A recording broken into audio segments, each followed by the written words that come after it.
आपके पास टाइम कम है और झटपट में बहुत टेस्टी वाली कोई सब्ज़ी बनानी हो ना, तो इस शिमला मिर्च आलू की सूखी सब्ज़ी ट्राई कीजिए। बहुत ईज़ी है इसको बनाना और बहुत जल्दी बन के तैयार हो जाता है। बस 2 आलू लेना है, इसको अच्छे से छील लेना है। साथ में एक शिमला मिर्च, तो शिमला मिर्च को ना रफली चॉप मतलब बड़ा-बड़ा टुकड़ा में कट कट करना है। साथ में 3 मीडियम साइज़ का प्याज मैं ले रही हूँ, उसको भी अच्छा से मैं चॉप कर ली हूँ। अब एक पैन में डाल रही हूँ मैं 3 से 4 चम्मच तेल, उसमें ऐड कर रही हूँ 3 सूखी लाल मिर्च और 3 तेज़पत्ता। जब अच्छा खासा ये फ्राई हो जाए तो इसमें ऐड कर देना है प्याज। प्याज को बस हल्का चला लेना है, इसको ज़्यादा जलाना नहीं है। प्याज हल्का चलाने के साथ इसमें ऐड कर देना है आलू। तो आलू के पीस को ना छोटा छोटा टुकड़ा में कट करना है। जब भी कच्चा आलू का सब्ज़ी बनाए तो इसका पीस जो है छोटा छोटा रखें, ताकि अभी पैन में टाइम लगता है सब्ज़ी को कुक होने में। तो इसको मैं ढक के छोड़ दे रही हूँ कम से कम 4 से 5 मिनट पर, बिल्कुल लो हीट पे। तो देखिए 4 से 5 में अच्छा खासा एक क्रंची फ्राई हो गया। अब इसमें ऐड करते हैं 1 चम्मच अदरक लहसुन पेस्ट, 1 चम्मच धनिया पाउडर, आधा चम्मच से भी थोड़ा कम हल्दी पाउडर, आधा चम्मच सब्ज़ी मसाला, आधा चम्मच में ऐड की हूँ नमक और साथ में मैं हाफ़ टी स्पून ऐड की हूँ गोल मिर्च पाउडर और लाल मिर्च पाउडर, जिसको मैं एक साथ पीसी हुई हूँ।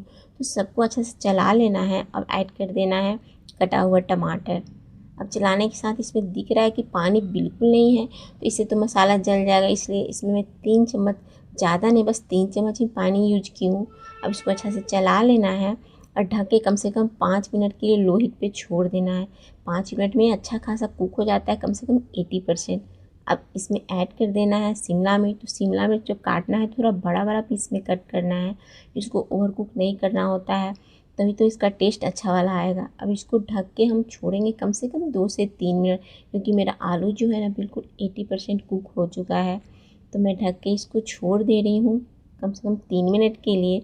इधर एक तवा पे मैं थोड़ा सा जीरा, मतलब हाफ़ टी स्पून जीरा, 4 से 5 दाना गोल मिर्च का और कस्तूरी मेथी को खुशबू आने तक रोस्ट कर ली हूँ। इससे क्या होगा, सब्ज़ी का टेस्ट बहुत ज़्यादा बढ़ जाता है। जब भी फ्राई सब्ज़ी बनाए ना कोई सूखी वाली, तो इस मसाला को ज़रूर यूज करें। इससे सब्ज़ी का बहुत ज़्यादा टेस्ट बढ़ जाता है, चाहे कोई सी भी सब्ज़ी हो। तो लीजिए मेरा सब्ज़ी बिल्कुल झटपट में बन के तैयार है। जब कभी लंच बॉक्स देना होता है या बच्चे जल्दीबाजी में खाना मांगते हैं, मैं यही सब्ज़ी बनाती हूँ। बहुत जल्दी बन जाता है और बच्चे को तो शिमला मिर्च की सब्ज़ी जानती हैं बहुत पसंद आता है। चाहे पनीर के साथ हो, आलू के साथ हो, शिमला मिर्च की सब्ज़ी उनको बहुत पसंद आता है। तो इस झटपट में बनने वाली सूखी आलू और शिमला मिर्च की सब्ज़ी को ज़रूर ट्राई कीजिए। आई होप आपको भी पसंद आएगा, आपके बच्चे को भी पसंद आएगा और बहुत अमेजिंग रेसिपी है। एकदम सूखी सूखी और टेस्ट बस नेक्स्ट लेवल ही इसका होता है। तो इस रेसिपी को ज़रूर ट्राई करें।